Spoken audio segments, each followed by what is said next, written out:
This is the 1.6 gallon version of the Crane Placidus toilet, introduced sometime in the mid-late 1990s and made up until the early 2010s. So, this toilet, unsurprisingly, really isn't that special, but let's take a look at it and see what it has to offer. The overall design of this toilet is very plain and very boring. Then again, it's a wall-mounted bowl, so no shock there that it looks pretty simplistic. The trapway opening is very interesting. It's basically the U shape, but it has a siphon jet towards the back, as you can see. Let's have a look at a flush.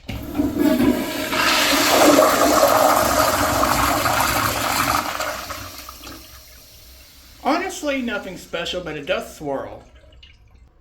The pulling factor on this toilet is not very good. Then again, this thing is pretty well known for shredding, as well as most of the Placidus before it not being very good pullers either.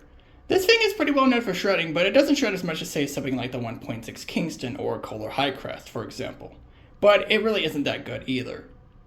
The performance really isn't that special either. While it's not bad, it isn't great either. It's pretty middle of the road, as I have seen a few clogged every now and then. But compared to something like the Kohler High Crest, it's nowhere near as terrible, but still, could be a lot better. Let's have a look at boards now.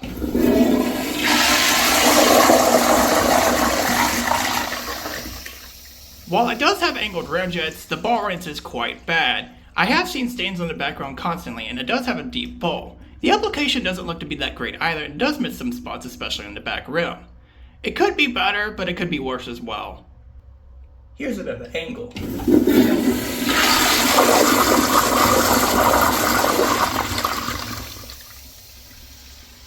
And that is the 1.6 Crane Placidus toilet. Not a spectacular or very good toilet overall. I have seen worse out there, but this toilet is kind of bad. It's just pretty middle of the road, and everything else just doesn't work, like the ball rinse as well as the pulling factor. It could be a lot worse, but it could also be a lot better. But let's put this toilet into the grading scale. Let's grade it. After the first generation Placidus, every other generation afterwards looks very plain. Do I really need to explain how boring this looks? It's easily a 5. Yeah, the quality control is not the best here, but it's not the worst either. Some of the biggest problems include the inconsistent rim jets, flushes, and occasional shredding problems. These are problems I'm going to briefly touch on later. But overall, it's not the greatest quality control. It's a 5.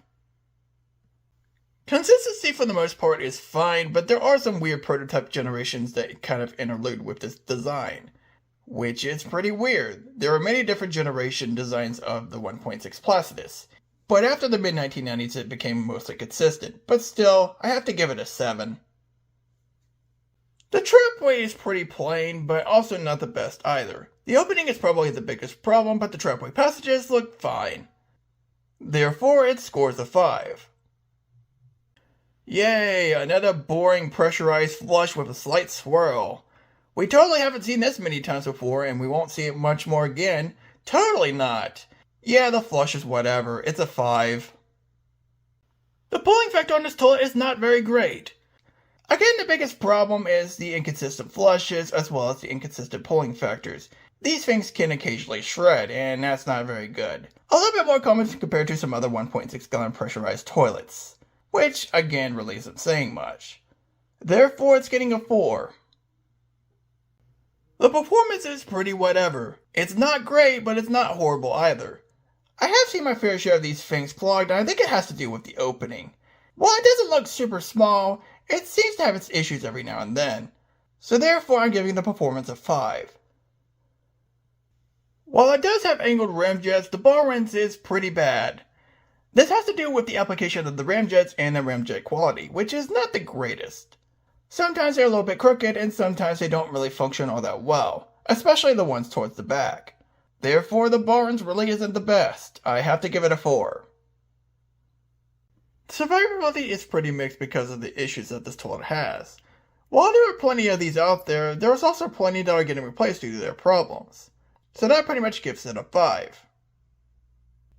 Now let's talk about the overall value of this toilet. Yeah, this toilet is just a mediocre send-off to the Placidus. It's just another generic pressurized toilet that really isn't anything too special. Everything's just pretty mixed or it's just not that great. It's a pretty whatever toilet if you think about it, but it's also teetering towards mediocrity as well. So that's why I'm giving it a 4 in value. It's not great. The final score of the 1.6 gallon Crane Placidus toilet is a 49 out of 100. Yeah, there really isn't much to say about this toilet. It's just a mediocre toilet that's pretty forgettable. There are some interesting things about this toilet, but most things are pretty middle of the road or just not that great. Honestly, not the greatest toilet.